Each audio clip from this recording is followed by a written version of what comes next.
नमस्कार दोस्तों। घर से भागकर शादी करना कितना जायज़ है, इस पर हम बात करते हैं। तो ये बात निर्भर करती है उन लोगों पर, उन कपल्स पर जिन्होंने यह डिसीजन लिया है। कभी ऐसा होता है कि रिश्ते ऐसे भी बन जाते हैं कि आप कुछ क्षणिक, कुछ आवेश, जज्बात में आकर शारीरिक एक दूसरे के साथ फिजिकली हो जाते हैं। लेकिन यह ज़रूरी नहीं कि शादी के लिए यह पैमाना ठीक ही हो। इसके लिए एक समझ की भी आवश्यकता होती है। लड़की हो या लड़का हो, यह ज़रूर समझ लेना चाहिए एक दूसरे की पारिवारिक स्थिति कैसी है, उस पे भी एक बार नज़र डालनी चाहिए।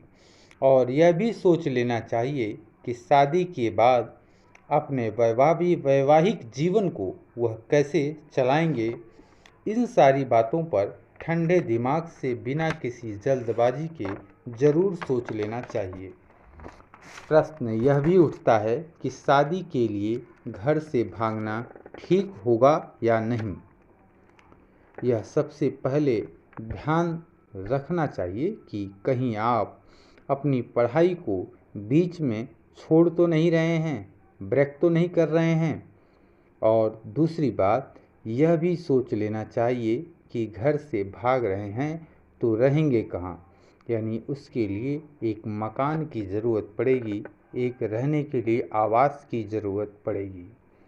तीसरी बात कि शादी के बाद आर्थिक हालात बिगड़ सकते हैं। आर्थिक स्थितियों पर भी ध्यान देना चाहिए, उससे कैसे निपटेंगे, क्योंकि फाइनेंशियल इशू बनेंगे और जो आवश्यकता होगी। चौथा है कि घर से विरोध होगा, दोनों के घर वालों का विरोध होगा, तो उन समस्याओं से कैसे निपटेंगे। पांचवा प्रश्न उठता है कि भाग कर शादी कर रहे हैं तो आपके माता पिता पर क्या बीतेगी। इन सारी आने वाली समस्याओं को कैसे सुलझाएंगे। तो यह निश्चित है कि यदि दोनों एक साथ निकलकर लव मैरिज या कोर्ट मैरिज कर रहे हैं तो निश्चित तौर पे प्रायः यही देखा गया है कि लड़की वाला लड़के वालों के साथ साथ उनके माता पिता को भी एफआईआर रजिस्टर्ड कराते हैं, उन्हें प्रताड़ित करते हैं, परेशान करते हैं। अधिकतम मामलों में यह देखा गया है। एक बात और है कि आपको आपके दोस्त सलाह बहुत देंगे, लेकिन ध्यान रखने की बात है कि आप उन्हीं से सलाह लीजिए जो सलाह देने के लायक हैं। मीन्स यदि वो विधि के जानकार नहीं हैं, वह वकील नहीं हैं, तो कतई उनसे उनकी सलाह पर न चलें। बेहतर होगा किसी अच्छे वकील से सलाह लेकर ही कोई कदम उठाएं। दोस्तों, कभी कभी ऐसा होता है कि आपस में फिजिकली रिलेशन बन जाने के कारण लड़कियां शादी के लिए बाध्य करती हैं कि तुमने मेरे साथ फिजिकली रिलेशन बनाया है तो शादी करना ही पड़ेगा। तो इस तरह की बात जब भी आती है तो उन लड़कियों को मैं कहूँगा कि मात्र यह पैमाना ठीक नहीं है कि फिजिकल रिलेशन हो गए तो शादी करनी ही होगी।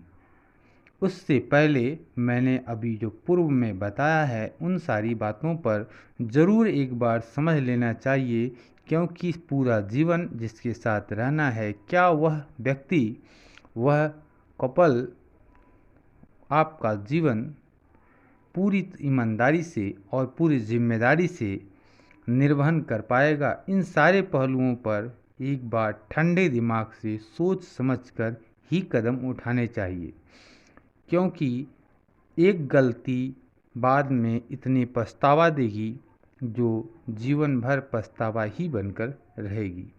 अक्सर यह भी देखा गया है कि प्रेम प्रसंग के मामलों में पार्टनर बहुत एक दूसरे के साथ झूठे वादे करते हैं, घर परिवार के बारे में झूठा बोलते हैं, और तब होता ये है कि शादी के बाद भेद खुल जाते हैं और जीवन चलाना बड़ा मुश्किल होता है, क्योंकि एक पार्टनर दूसरे पार्टनर के बारे में जो ख्याल रखता है वह उस उम्मीद से उसके साथ जुड़ता है, और जब वह दूसरा पार्टनर उसके साथ खरा नहीं उतरता है तो कहीं न कहीं मनमुटाव और तनाव बढ़ जाता है, जिससे शादी में विघटन हो जाते हैं।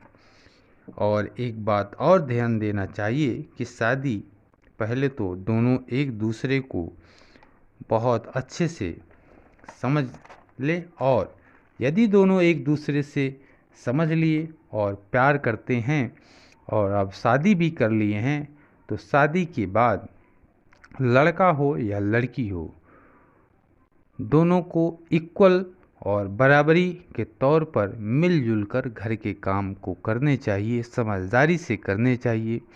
लड़के को कभी भी लड़की को घर की नौकरानी न समझना चाहिए। केवल लड़कियों को उपभोग की वस्तु समझने से कहीं न कहीं परिवार में उनका टूट जाएगा और तनाव आ जाएगा।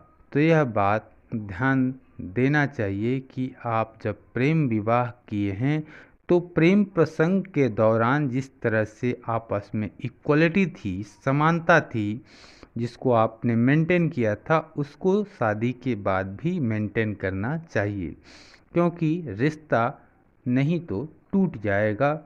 इसलिए आप यदि घर से भागकर परिवार की मर्जी के बिना शादी कर रहे हैं तो सारे पहलुओं पर सोच लें, समझ लें, आवेश में आकर कोई कदम न उठाएं, अन्यथा महंगा पड़ सकता है।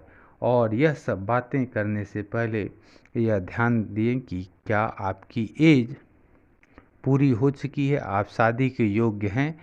यदि लड़की 18 साल की है और लड़का 21 साल का है तो ही यह कदम उठाएं, अन्यथा यह कहीं न कहीं आपके लिए समस्या खड़ी करेगा। तो दोस्तों, मुझे उम्मीद है कि वीडियो में बहुत कुछ समझ में आया होगा।